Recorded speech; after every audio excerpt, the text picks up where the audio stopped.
बिस्मिल्लाहिर्रहमानिर्रहीम। मेरा नाम तस्नीम अहमद सिद्दीकी है।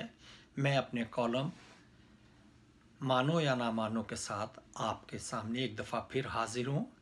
आज अपना तज़िया शुरू करने से पहले मैं थोड़ा सा तारीख़ का हवाला दूँगा। तारीख़ में मुग़ल बादशाह अकबर के दरबार में 9 आदमी पाए जाते थे जिन्हें कि 9 रतन भी कहा गया है। वो 9 आदमी जो थे उनकी ख़ासियत ये थी कि हर आदमी अपने शोबे का माहिर था। उसमें अबुल फ़ज़ल और फैज़ी भी थे, उसमें मुल्ला दो प्याज़ा और बीरबल भी थे, उसमें टोडर मिल भी था, उसमें तानसेन भी थे और उसमें और भी थे। बहरहाल ये कुल मिल के 9 आदमी होते थे।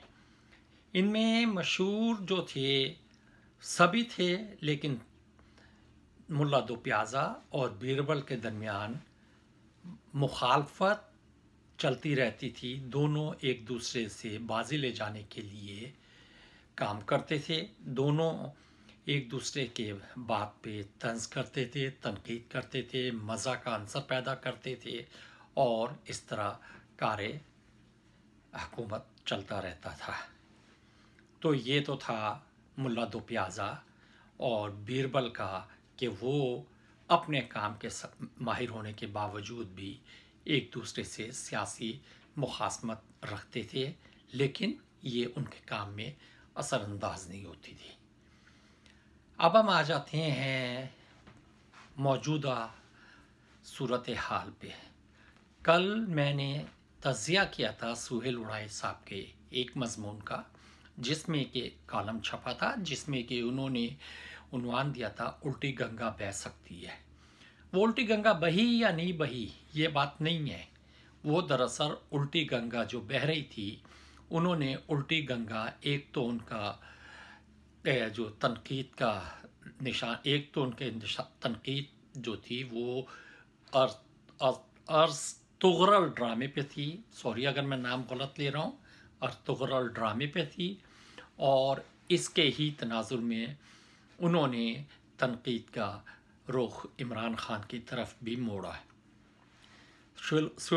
राय साहब वही हैं जिन्होंने पिछले दिनों शहबाज शरीफ से अपनी मुलाकात का हाल पेश किया और उसके बारे में उन्होंने जो कुछ कहा, तो जिसमें से काफ़ी बातें शहबाज शरीफ ने मानने से इनकार कर दी और आखिर उन्हें मुस्तफ़ा ज़ैदी का शेर पढ़ना पड़ा कि मुड़ के जो देखा तो सारे शहर ने दस्ताने पहने हुए थे।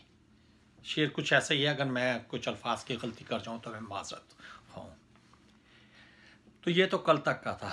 आज मोरखा 13 मई को एक और नौरतन, जो ये नौरतन मैंने लफ्ज़ इस्तेमाल किया, ये नौरतन मैं कहूँ कि शरीफ फैमिली ने भी अपने दरबार में नौरतन रखे हुए हैं और सारे के सारे नौरतन सिर्फ चापलूसी के लिए। हर आदमी अपने अपने अंदाज में चापलूसी करता है। हर आदमी के अंदर एक बहुत बड़ी मैं है। हर आदमी ये समझता है कि उससे बड़ा चापलूस कोई नहीं है। बहरहाल आज सलीम साफ़ी साहब ने एक मजमून लिखा और सलीम साफ़ी साहब ने जो मजमून लिखा वो था नून लीग और चौधरी निसार। जी हाँ, नून लीग और चौधरी निसार। सलीम साफ़ी साहब अपने मजमून में लिखते हैं कि थोड़ा सा मैं उनके अल्फाज पढ़ दूँ ताकि हो। सलीम साफ़ी साहब ने अपना मजमून शुरू किया कि सुहेल वड़ाई साहब की इज़्ज़त पूरे मीडिया में है। सुहेल वड़ाई साहब को तमाम लोग दिल से जानते हैं, उनके दिल से कदर करते हैं। उन्होंने जो कुछ लिखा वो किसी किस्म की मियाँ शहबाज शरीफ ने उसकी तरदीद नहीं की, हालांकि मियाँ शहबाज शरीफ साहब ने उसकी तरदीद की है, जिसके बाद सारे शहर को सुहेल वड़ाई साहब ने दस्ताने पहनाए। ये तो उन्होंने तारीफ़ की मियाँ शहबाज साहब की कि वो बहुत अजीम आदमी हैं। फिर वो लिखते हैं कि मियाँ शहबाज शरीफ का और फ़ौज का हमेशा से राब्ता रहा है। जी हाँ, मियाँ शहबाज शरीफ का और फ़ौज का हमेशा से राब्ता रहा है और मियाँ शहबाज शरीफ का और फ़ौज का जिस तरह राब्ता रहा है, इसी तरह इमरान खान का भी फ़ौज से राब्ता रहा है, इसी तरह ख्वाजा आसिफ का भी फ़ौज से राब्ता रहा है, इसी तरह चौधरी निसार का भी फ़ौज से राब्ता रहा है। यानी कहने की बात ये है कि फ़ौज का राब्ता हर दौर में हर हुक्मरान करता रहा है। चलें, आज सलीम साफ़ी साहब की मार्फत हमें ये बात तो पता चली कि फ़ौज से राब्ता हर आदमी करता रहा है। सलीम साफ़ी साहब लिखते हैं अपने कालम में कि मियाँ शहबाज शरीफ क्योंकि नवाज शरीफ का दौरानिया या बयानिया लेकर चलने के अहल नहीं थे, इसलिए उन्होंने इसके से माजरत कर ली और यही वजह थी कि इमरान इक़्तिदार में आ गए।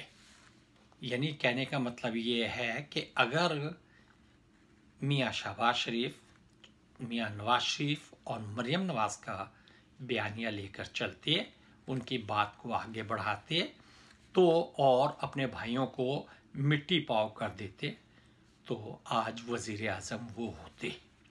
चलें, ये पता तो चला कि मियाँ शहबाज शरीफ की वज़ारत उज़्मा में कौन रखना डाल रहा था।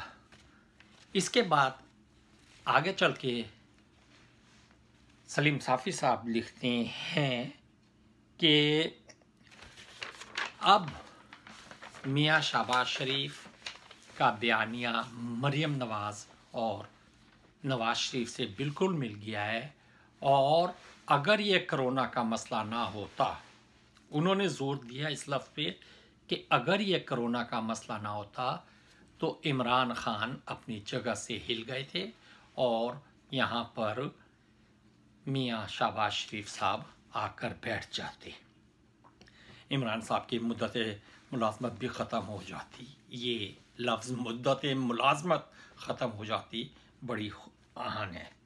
अच्छा, इसके बाद इन्होंने लिखा कि मियाँ जावेद लतीफ़ ने एक गलत बयानी की है और उन्होंने ये जो कहा है कि जी इमरान खान का धरना दरअसल चौधरी निसार की मावनत से था और चौधरी निसार ने उसे मुकम्मल सपोर्ट किया, जिसका मतलब ये हुआ कि इमरान खान धरना देने में कामयाब हो गया। सलीम साफ़ी साहब ये कहते हैं यहाँ पे कि मियाँ जावेद लतीफ़ साहब ने दरअसल अपनी मुलाजमत पक्की की है और उन्होंने चौधरी निसार से अपना बुग़्ज़, कोई ज़ाती दुश्मनी निकाली है। जबकि बकौल सलीम साफ़ी साहब के चौधरी निसार साहब एक असूल पसंद और अपने मौक़िफ़ पर डटे रहने वाले शख्स हैं। वो कभी भी इमरान से नहीं मिले, उन्होंने इमरान को कभी भी डी चौक आके जलसा करने की इजाज़त नहीं दी, लेकिन ये इमरान का जलसा जो कि डी चौक तक पहुंचा, ये सिर्फ़ और सिर्फ मियाँ नवाज शरीफ की शराफत की वजह से पहुंचा, क्योंकि उन्होंने इशारा किया कि इस धरने को डी चौक तक आने दो। वाह, क्या ज़बरदस्त बात की है।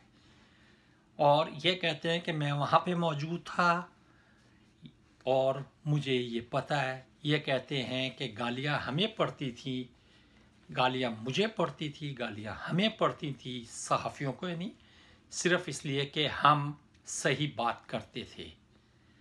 उसके बाद ये कहते हैं कि मैं इस बात का भी गवाह हूँ कि जब ये डी चौक पर आ रहे थे तो चौधरी निसार ने बबांग दोहल ये ऐलान किया कि अगर तुम डी चौक तक आए तो तुम्हारे साथ आहनी हाथ से निपटा जाएगा।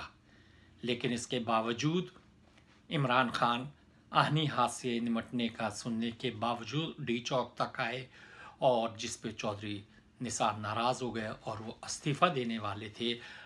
और ये मेरे सामने हुआ था। एक तो मसला ये है कि हर चीज़ सलीम साफ़ी के सामने हो रही थी। सलीम साफ़ी साहब के सामने मियाँ शहबाज शरीफ कहते हैं कि मैंने ये नहीं कहा। सलीम साफ़ी साहब के सामने सुहेल वड़ाइच साहब कहते हैं कि मियाँ साहब ने ये कहा। सलीम साफ़ी साहब के सामने फ़ौज के मुक़्तदर हल्के ये कहते हैं कि जी हम मियाँ शहबाज शरीफ को बुलाने वाले हैं। सलीम साफ़ी साहब के सामने चौधरी निसार कहते हैं कि हमने मैं इनसे आईनी हाथ से निपटूंगा। और सलीम साफ़ी साहब के सामने जब वो वहाँ पहुँच जाते हैं तो वो इस्तीफ़ा देने की धमकी देते हैं। यानी इस नून लीग और चौधरी निसार की जगह अगर इसका नाम रख दिया जाता मैंने क्या देखा सलीम साफ़ी की ज़बानी, तो वो मेरा ख्याल है ज़्यादा अच्छा होता। ये सब तारीफ़ें कर लेते हैं लेकिन ये लिखती है इसका उन्वान मैंने क्या देखा सलीम साफ़ी की ज़बानी, तो ये ज़्यादा हो जाता। बहरहाल जब वो एक्शन लेने लगे थे तो उन्हें बड़ी मुश्किल से ठंडा किया गया, उन्हें इस्तीफ़ा ना देने पे मजबूर किया गया। चलें, यहाँ तक भी बात सही हो गई। लेकिन अगर वो एक्शन ले रहे थे तो मुझे ये बताएं कि उस वक्त एसपी इस्लामाबाद नेकोकार ने जब कार्रवाई करने से इनकार कर दिया, जब उसे कहा गया कि मजमे को डिस्पर्स करने के लिए गोली चलाई जाए, तो एसपी इस्लामाबाद नेकोकार ने इनकार कर दिया, तो फिर उसे क्यों निकाला? अगर ये मियाँ नवाज शरीफ ये चाहते थे कि जलसा यहाँ पे हो जाए तो फिर नेकोकार को निकालने का क्या मकसद था? नेकोकार ने तो हुक्म की तामील की थी वज़ीर आज़म नवाज शरीफ के, तो इससे ये लग जाता है कि वज़ीर आज़म नवाज शरीफ और चौधरी निसार के दरमियान खटपट थी और दोनों ही अपने अपने मौक़िफ़ पे या दोनों ही दोनों दो मुख्तलिफ रास्तों में चल रहे थे। बहरहाल इसमें एक चीज़ तो बता दूं कि इसमें मैंने क्या देखा चौधरी निसार की ज़बानी ये एक ज़्यादा अच्छा हो जाता। अच्छा, फिर आखिर में वो लिखते हैं कि इमरान खान चौधरी निसार के पास आया और उसने उसकी मिन्नतें की और ये कहा कि चौधरी साहब आपने जो भी ओहदा लेना है आप ले लें और खुदा के वास्ते हमारी पार्टी में आ जाएं। लेकिन चौधरी निसार साहब अपने मौक़िफ़ पे डटे रहे और उनका मैं उस स्टेज पे नहीं बैठ सकता जिस पे से शरीफ फैमिली को गालियाँ दी जाएं। वाह, क्या दोस्ती निभाई चौधरी निसार ने कि मैं उस जगह नहीं बैठ सकता जहाँ पे शरीफ फैमिली को गालियाँ दी जाए। और उस दोस्ती के जवाब में चौधरी निसार के साथ इलेक्शन में क्या हुआ कि चौधरी निसार एक मामूली सी एमपीए की सीट जीत सके और बाकी सारी सीटें हार गए। ये तो चौधरी निसार साहब की क्रेडिबिलिटी है, ये चौधरी निसार साहब का अवाम में असर है, ये चौधरी निसार साहब का जो रोब और दबदबा है। सलीम साफ़ी साहब, आप लिखें ज़रूर, आप चापलूसी ज़रूर करें, आप चापलूसी करें, हामिद मीर चापलूसी करे, मुजीबुर रहमान शामी चापलूसी करे, या और सुहेल वड़ाई साहब मेरा ख्याल अब चापलूसी नहीं करेंगे क्योंकि उन्हें तो ये शिकायत हो गई है कि जब उन्होंने मुड़ के देखा तो सब ने दस्ताने पहने हुए थे। तो बहरहाल इसके साथ मैं अपना प्रोग्राम ख़त्म करता हूँ ये कहते हुए कि सलीम साफ़ी साहब, चापलूसी की भी एक मियार होता है। चापलूसी करते हुए भी ये देखना पड़ता है कि आप जो हक़ाइक़ पेश कर रहे हैं उसमें आप कहाँ खड़े हैं। आप इसका नाम सताइशनामा सलीम साफ़ी का रख देते ज़्यादा बेहतर होता, या ख़ुद सताइशी सलीम साफ़ी की तरफ से ये रख देते तो ज़्यादा बेहतर होता।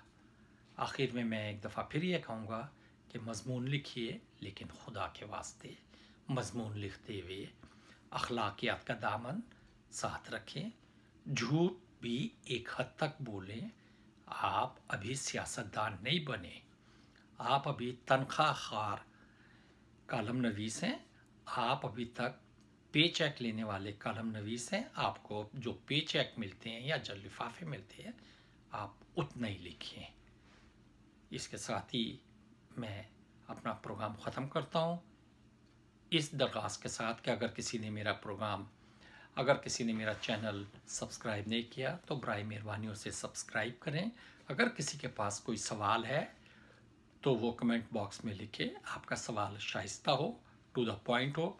मैं इंशाल्लाह अपनी हद्दुल मक़दूर कोशिश करूँगा कि आपको अगले किसी प्रोग्राम में उसका मुफस्सिल जवाब अपनी सलाहियत के मुताबिक दे सकूँ। इसके साथ ही मुझे इजाज़त दीजिए। पाकिस्तान जिंदाबाद।